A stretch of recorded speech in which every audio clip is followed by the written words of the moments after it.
Selamat pagi dan salam sejahtera untuk kita semua.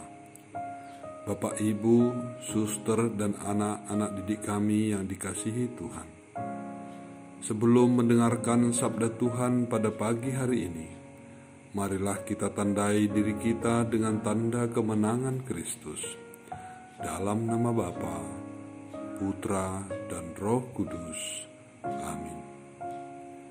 Bapak, Ibu, suster, dan anak-anak kami sekalian, renungan kita pada pagi hari ini diambil dari Injil Lukas bab 11 ayat 42 sampai 46. Sekali peristiwa, Yesus bersabda, "Celakalah kamu, hai orang-orang Farisi, sebab kamu membayar persepuluhan dari selasi, inggu, dan segala jenis sayuran, tetapi kamu mengabaikan keadilan dan kasih Allah. Yang satu harus dilakukan, dan yang lain jangan diabaikan. Celakalah kamu, hai orang-orang Farisi, sebab kamu suka duduk di tempat terdepan di rumah ibadat, dan suka menerima penghormatan di pasar. Celakalah kamu, sebab kamu sama seperti kubur yang tidak memakai tanda. Orang-orang yang berjalan di atasnya tidak mengetahuinya." Seorang dari antara ahli-ahli Taurat itu menjawab dan berkata kepadanya, "Guru, dengan berkata demikian, engkau menghina kami juga." Tetapi ia menjawab, "Celakalah kamu juga, hai ahli-ahli Taurat, sebab kamu meletakkan beban-beban yang tak terpikul pada orang, tetapi kamu sendiri tidak menyentuh beban itu dengan satu jari pun." Demikianlah Injil Tuhan. Terpujilah Kristus. Bapak, Ibu, suster, dan anak-anak kami yang dikasihi Tuhan, Injil yang kita dengarkan pada pagi hari ini berisi kecaman Yesus kepada orang-orang Farisi dan ahli-ahli Taurat. Mereka adalah ahli-ahli dalam bagian hukum, termasuk dalam ahli kitab. Tapi mengapa Yesus mengecam mereka? Yesus mengecam mereka karena mereka biasa menafsirkan bunyi hukum dan memberlakukan segala aturan tersebut dengan ketat.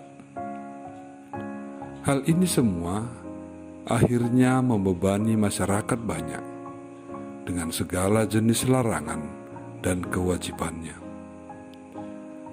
Yang dilupakan orang-orang Farisi dan ahli Taurat itu adalah hukum Allah adalah kasih, anugerah yang harus dihayati dengan penuh rasa syukur dan ikhlas berserah diri. Suster, Bapak, Ibu, dan anak-anak yang dikasihi Tuhan, kasih dan keadilan bagaikan keping mata uang yang memiliki dua sisi.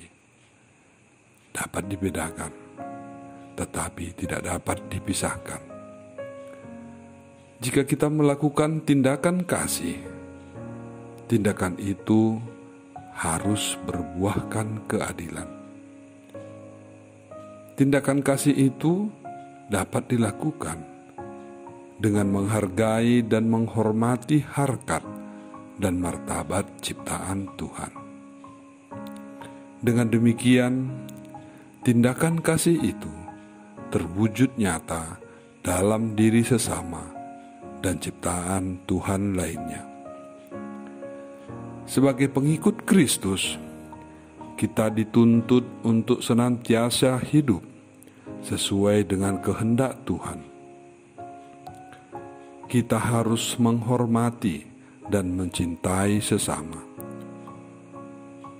Agar itu dapat terwujud, kita harus senantiasa mendekatkan diri kepada Tuhan dan terbuka terhadap segala rencananya. Dengan itu, jiwa kita akan memancarkan sukacita dan kebahagiaan bagi sesama. Jiwa kita harus senantiasa dilingkupi oleh kasih Tuhan, sehingga hidup dan perilaku kita dapat membuahkan kasih, sukacita, damai sejahtera, kesabaran, kemurahan, kebaikan, kesetiaan, kelemah lembutan, dan penguasaan diri. Semoga kasih karunia Tuhan selalu menyertai kita, sehingga kita juga penuh dengan cinta kasih Kristus. Dalam nama Bapa, Putra, dan Roh Kudus. Amin.